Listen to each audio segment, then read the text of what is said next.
Hello everyone, this is Ashok here, and today we are going to discuss second chapter of economics, sectors of the Indian economy. Economy is a system of interrelated production and consumption activities. It is an area of the production, distribution and trade. It can be best understood when we study the components of or the sectors. In this chapter, three types of classification are discussed. So let's see which are these.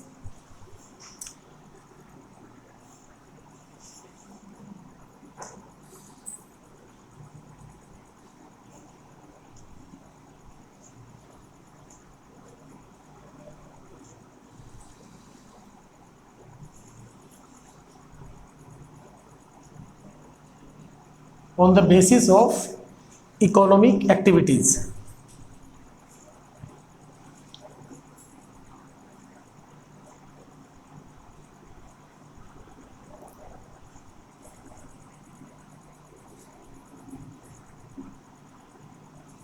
Job or working conditions, and on the basis of ownership. बहुत simple है. इसी में last में आप examination के time पर confuse होने के चांसेस बहुत ज़्यादा रहते हैं, तो हम तीनों को एक साथ देखेंगे तो आप अच्छे से इसको एनालिसिस कर पाएंगे.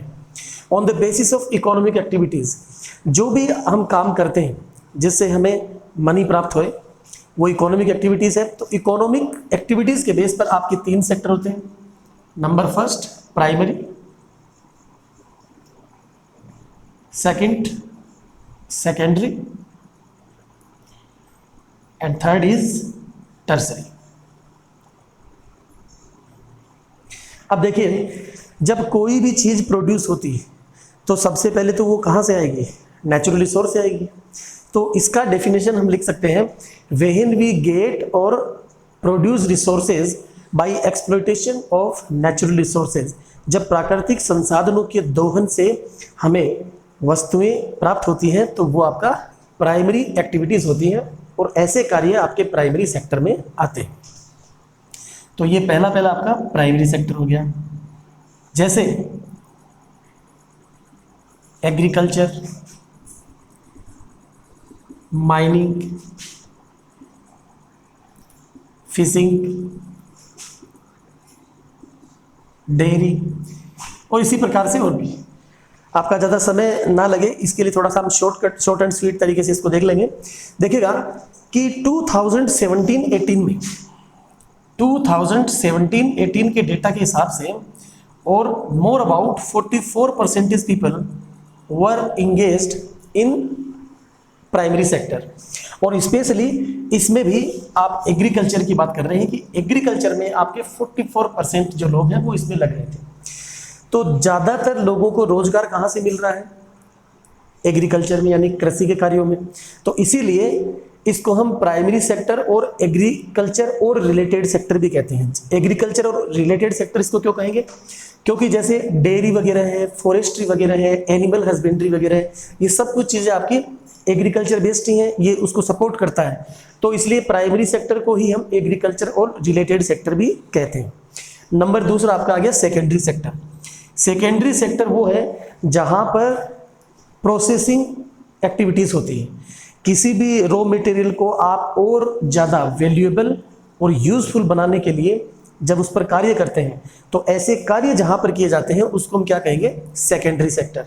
चूँकि इसमें मैन्युफैक्चरिंग एक्टिविटीज़ होती हैं तो इसीलिए इसका नाम मैन्युफैक्चरिंग सेक्टर भी होता है. इसको हम मैन्युफैक्चरिंग सेक्टर भी कहते हैं. अब ये जो दोनों सेक्टर हैं, इनमें जो भी चीज़ें आपकी बनी हैं वो क्या कहलाती हैं? कंज्यूमर गुड्स कहलाती हैं. Means we are changing the original form of the product for making them more useful for the consumer.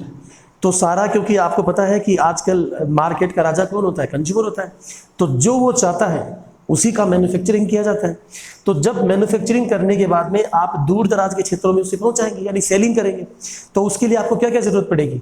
Selling करने के लिए आपको कम्युनिकेशन करना पड़ेगा, ट्रांसपोर्टेशन करना पड़ेगा, आपको बैंक की सुविधाएं लेनी पड़ेगी, आपको इंश्योरेंस करना पड़ेगा, आपको कोल्ड स्टोरेज की सेवाएं लेनी पड़ेगी।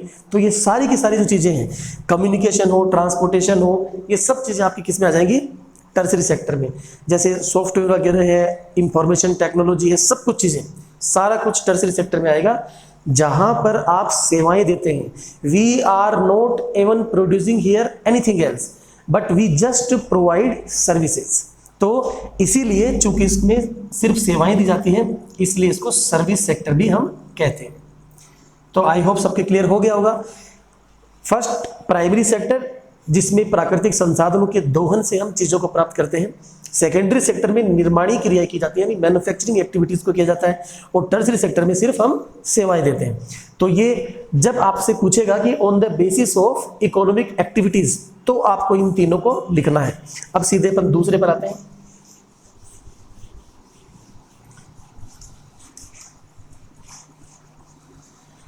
जॉब कंडीशंस के आधार पर, जॉब कंडीशंस के आधार पर इसके दो पार्ट हैं।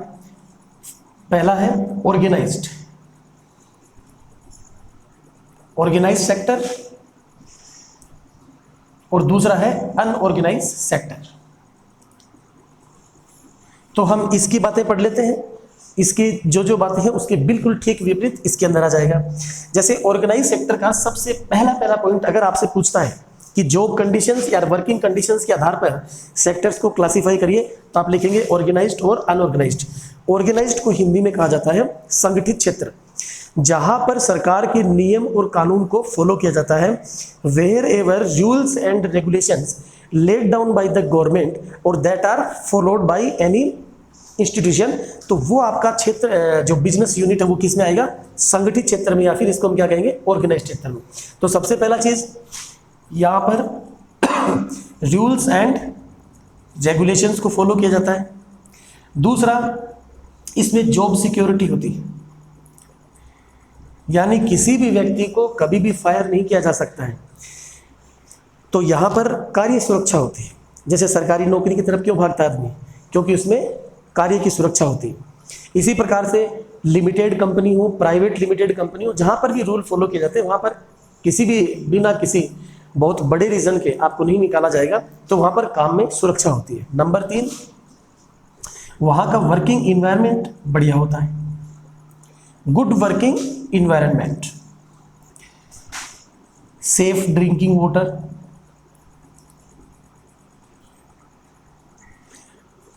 इंसेंटिव्स। अब ये इंसेंटिव्स जो है इसके अंदर आप समझ लीजिएगा, जैसे कोई टीए हो गया, डीए हो गया, या फिर मेडिकल अलाउंस हो गया, हाउस अलाउंस हो गया, ये सारी की सारी चीज़ें आपकी इन ऑर्गेनाइज सेक्टर में होती हैं, जबकि इसमें नहीं होती हैं। इसी के साथ में पेड लीव्स, अगर आपने छुट्टी ली है तो उसका पैसा मिल जाता है, जबकि अमूमन जनरली ये देखा जाता है कि अनऑर्गेनाइज सेक्टर में आपको छुट्टी के पैसे नहीं मिलते हैं। तो इसके साथ में और भी काफ़ी सारी बातें हैं, तो 3 या 4 पॉइंट आपको लिखने होते हैं, इससे ज़्यादा बड़ा इसका प्रश्न नहीं आता है। तो ये ऑर्गेनाइज्ड और अनऑर्गेनाइज्ड किसके आधार पर, जॉब या फिर वर्किंग कंडीशन के आधार पर। अब आपका तीसरा आता है ओनरशिप के बेस पर। तो ओनरशिप के बेस पर भी इसके 2 पार्ट हैं, एक आपका प्राइवेट सेक्टर और दूसरा है पब्लिक सेक्टर। पब्लिक सेक्टर का मतलब होता है सार्वजनिक क्षेत्र, जिसका रनिंग, ऑपरेटिंग, कंट्रोलिंग सरकार द्वारा किया जाता है, जबकि प्राइवेट सेक्टर में किन्हीं इंडिविजुअल्स के द्वारा वो ऑपरेट और कंट्रोल होता है। जैसे प्राइवेट सेक्टर में आप उदाहरण लीजिए RIL, रिलायंस इंडस्ट्रीज लिमिटेड। इसी प्रकार से जैसे टिस्को का मतलब Tata iron and steel company, इसकी शुरुआत हुई थी सबसे पहली बार 1907 में। ठीक है, अब लेते हैं अपन पब्लिक सेक्टर में। पब्लिक सेक्टर में आपको बता दिया गया है कि सरकार के द्वारा जो चालित होते हैं, यानी ऑपरेटेड होते हैं। जैसे अपन देखें भेल, SAIL, GAIL, Bharat heavy electronics limited, steel authority of India limited, gas authority of India limited, post office, railways. तो इस तरीके से बहुत बहुत सिंपल सा है। अगर आपको on the basis of economic activities अगर क्वेश्चन करता है तो प्राइमरी, सेकेंडरी और टर्सरी। अगर आपको जॉब और वर्किंग कंडीशन के आधार पर पूछे तो ऑर्गेनाइज्ड और अनऑर्गेनाइज्ड, और ओनरशिप के आधार पर प्राइवेट और पब्लिक। अब हम इसके अंदर आगे बढ़ते हैं। आगे हम देखेंगे इसमें कि ज्यादातर लोग अगर एग्रीकल्चर में हैं तो उन्हें किस प्रकार की समस्याएं या फिर एडवांटेज है। तो एडवांटेज तो बहुत कम है भारत के अंदर, जबकि समस्याएं ज़्यादा है। तो एग्रीकल्चर में जो लोग लग रहे हैं उनको सबसे बड़ी समस्या ये है कि वो छिपी हुई बेरोजगारी के शिकार है। यानी अगला अपना जो पॉइंट है वो ये है अनएम्प्लॉयमेंट।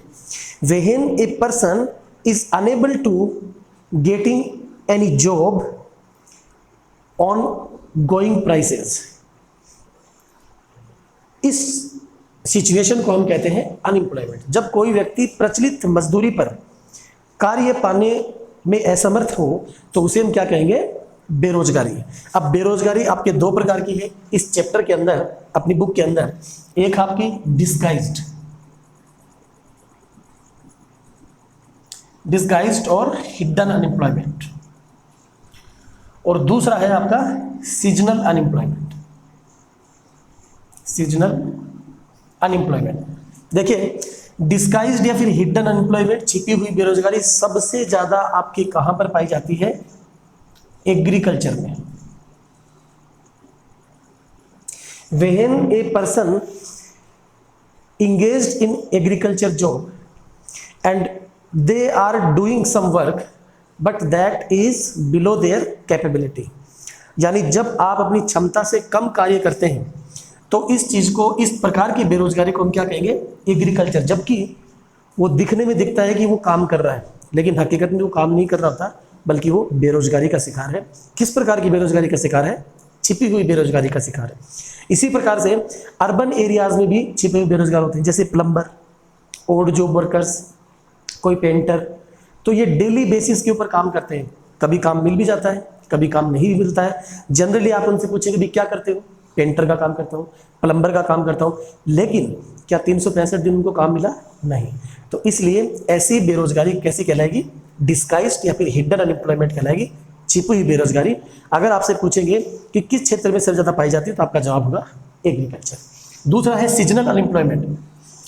इसको हम ये कहेंगे कि वर्ष के कुछ समय में सीजन के हिसाब से, यानी व्यक्ति को जॉब मिलता है और बाकी के समय पर वो खाली रहता है। Means when a person gets job few months of a year, rest he remains idle, बाकी के समय में वो खाली रहता है। जैसे एक उदाहरण लेते हैं अपन, शुगर मिल। अब आप सब लोग जानते हैं शुगर मिल जो है वो 6 महीने चलती है और 6 महीने नहीं चलती है। तो शुगर मिल के जो वर्कर्स हैं वो 6 महीने तक काम में है और 6 महीने बाद में वो आइडल है, वो फ्री है। तो उस शुगर मिल के हिसाब से वो 6 महीने के लिए बेरोजगारी के शिकार हो चुके हैं। तो इस प्रकार की बेरोजगारी को हम क्या कहेंगे, सीजनल अनएम्प्लॉयमेंट। अगला पॉइंट इसके अंदर जो इस चैप्टर का सबसे महत्वपूर्ण है वो है आपका नरेगा। देखिएगा, नरेगा जो वर्ड है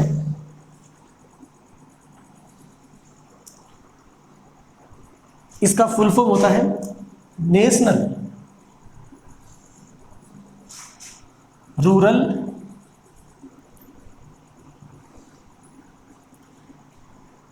एम्प्लॉयमेंट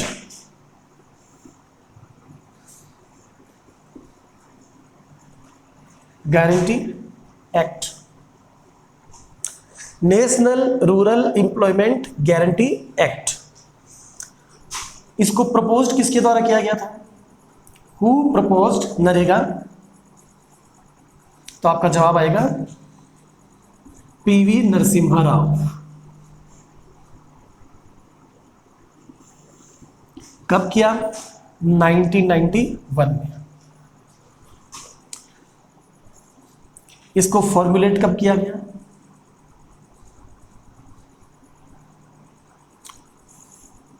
2005 में।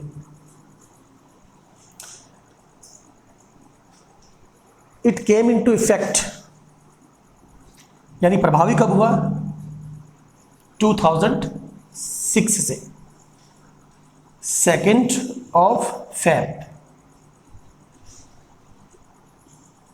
यानी 2 फरवरी 2006 से ये प्रभावी रूप से आया। और सबसे पहले भारत में ये आंध्र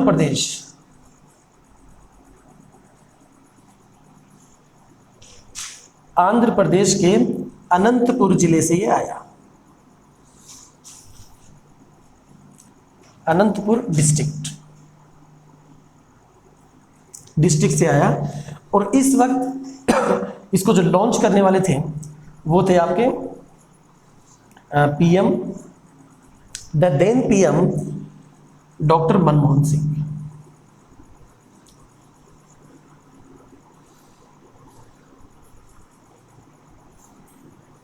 अब यहां पर कंफ्यूज नहीं होना है, यहां पर प्रपोज लिखा है। सबसे पहली बार संसद में जब इसको पेश किया गया वो पीवी नरसिम्हा राव के द्वारा, यहां पर कोई पास वास कुछ नहीं हुआ है, लेकिन 2005 में ये एक्ट आया, इसीलिए हम इसे आगे लिखते हैं national rural employment guarantee act 2005। ये एक्ट आया, एक्ट का मतलब अधिनियम, अभी कुछ पास वास कुछ इफेक्ट में नहीं आया, 2006 से इफेक्ट में आया। तो उस वक्त पीएम कौन थे? डॉक्टर मनमोहन सिंह। इस नरेगा का नाम महात्मा गांधी या मनरेगा, अगर महात्मा गांधी लिखेंगे तो फिर जी आ जाएगा, मैं मनरेगा लिख दे रहा हूं। इसका मनरेगा नाम कब किया गया था? तो वो किया गया था 2 अक्टूबर 2009 से, ठीक है। और इसकी सबसे बड़ी विशेषता कि इसको कहते हैं राइट टू वर्क। इसका सबसे बड़ा फीचर, अगर आपसे पूछेंगे कि नरेगा का सबसे बड़ा फीचर क्या है, what is the main feature of NREGA, तो आप कहेंगे राइट टू वर्क। ऐसा क्यों कहा जाता है? क्योंकि इसके अंदर government provide 100 days job to poor people in rural areas, जैसा कि साफ स्पष्ट लिखा हुआ है रूरल एरियाज में।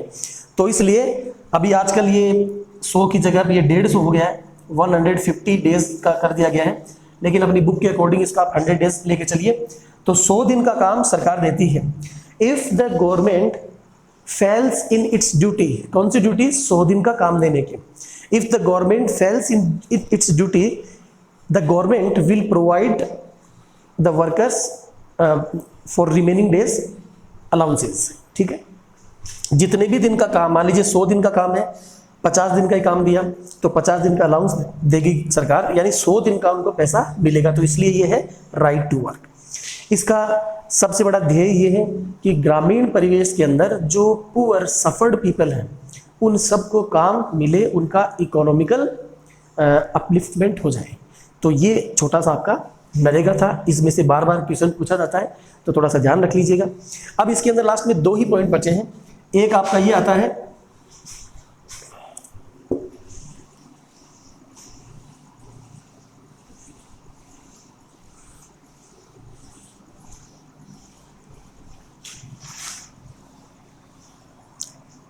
एक आपका आता है जीडीपी। देखिए जीडीपी का मतलब होता है ग्रोस डोमेस्टिक प्रोडक्ट, जीडीपी का मतलब ग्रोस डोमेस्टिक प्रोडक्ट। और दूसरा आपका टर्म आता है नेशनल इनकम, नेशनल इनकम। थोड़ा सा ध्यान दीजिएगा यहां पर, जीडीपी किसे कहते हैं कि value of final goods and services, value of final goods and services produced with in a financial year in the boundary of a country. किसी देश की भौगोलिक सीमाओं में एक वित्तीय वर्ष में होने वाले अंतिम सेवाओं और उत्पादों का मूल्य ही क्या कहलाता है? जीडीपी कहलाता है। तो फिर नेशनल इनकम को क्या कहें कि अंतिम रूप से उन वस्तुओं और सेवाओं का जो मूल्य है जो हमारे पास रहा, उनकी इनकम, उसे कहते हैं नेशनल इनकम। अब देखिए इसको निकालेंगे, इसको निकालेंगे ऐसे कि जैसे मान लीजिए कि ये एक देश है और इस देश का नाम है इंडिया। हमारे यहां पर हमारी देसी कंपनियां हैं, ये हमारी डोमेस्टिक कंपनियां हैं, लेकिन ये डोमेस्टिक कंपनियां विदेशों के अंदर अपना व्यापार कर रही हैं। यहां पर भी इनका यूनिट है, लेकिन विदेशों में भी इनका व्यापार है। तो यहां पर जो भी कमाई होगी, जो भी इनका टर्नओवर होगा, उसका पैसा हम ये मान के चलेंगे कि वापस भारत में आएगा। जबकि इन्होंने अपना ये जो उत्पादन है ये भारत की भूमि में नहीं किया है, इसीलिए जीडीपी में हम इस उत्पादन के मूल्य को नहीं जोड़ते हैं, ये राष्ट्रीय आय के टाइम पर जोड़ते हैं। आप समझ पा रहे हैं? तो बाहर विदेशों में इन कंपनियों के द्वारा जो कुल उत्पादन किया गया है उसकी आय जो हो रही है वो हमारे देश में आएगी। लेकिन अब दूसरा एग्जांपल ये कि बाहर विदेशों की जो कंपनियां हैं वो भी हमारे भारत में है। जैसे मान लीजिए फोर्ड है, एक एग्जांपल अपन ले लेते हैं। तो फोर्ड जैसी और भी कंपनियां हैं, वो भारत की भौगोलिक सीमाओं में उत्पादन कर रही हैं। तो जिस समय ये उत्पादन कर रही है उस वक्त हमने इसको जीडीपी में जोड़ा, लेकिन अल्टीमेटली उनका टर्नओवर जो है वो कहां जाएगा? वापस विदेश में जाएगा। तो भारतीय कंपनियों का पैसा भारत में आ रहा है, विदेशी कंपनियों का पैसा हमारे यहां से जा रहा है। तो इस चीज को हम लिखते हैं